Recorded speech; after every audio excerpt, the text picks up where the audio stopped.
मृत्यु के 1 घंटे तक होती हैं ये 7 घटनाएं। अचेत अवस्था।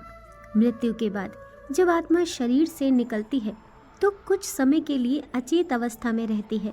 ये कुछ इस तरह का अनुभव होता है जैसे कोई मनुष्य बहुत परिश्रम करने के बाद खुद को थका थका सा ये गहरी नींद में महसूस करता है, लेकिन कुछ समय बाद फिर से सचेत हो जाती है।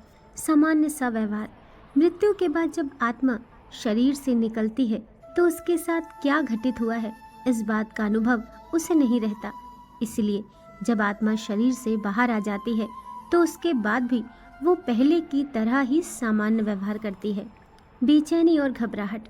आत्मा को तब बेचैनी और घबराहट होने लगती है जब वह अपने परिजनों को पुकारती है, उनसे कुछ कहना चाहती है, लेकिन कोई उसे देख या सुन नहीं पाता। उसकी आवाज़ बस उसी तक ही रहती है। ऐसे में आत्मा घबरा जाती है। ऐसा इसलिए होता है क्योंकि व्यक्ति केवल भौतिक चीज़ों को ही देख पाता और महसूस कर पाता है। संसारिक माया। आत्मा को शरीर त्यागने में दुख होता है, इसीलिए वह अपने सगे संबंधियों से मिलने और बात करने की कोशिश करती है, लेकिन उसकी कोशिश नाकाम होती है।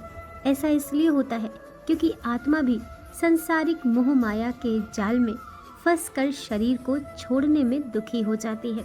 शरीर में जाने का प्रयास। आत्मा कई सालों तक जिस शरीर में रहती है वो फिर से उसी शरीर में प्रवेश करने का प्रयास करती है, लेकिन यमराज के दूत उसे शरीर में प्रवेश करने से रोकते हैं। शुरुआत में उसके लिए ये मुश्किल होता है, लेकिन धीरे धीरे आत्मा भी ये स्वीकार कर लेती है कि शरीर से बिछड़ने का समय आ गया है। दुख।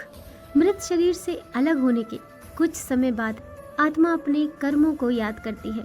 इस दौरान खासकर उसे अपने बुरे कर्म याद आते हैं।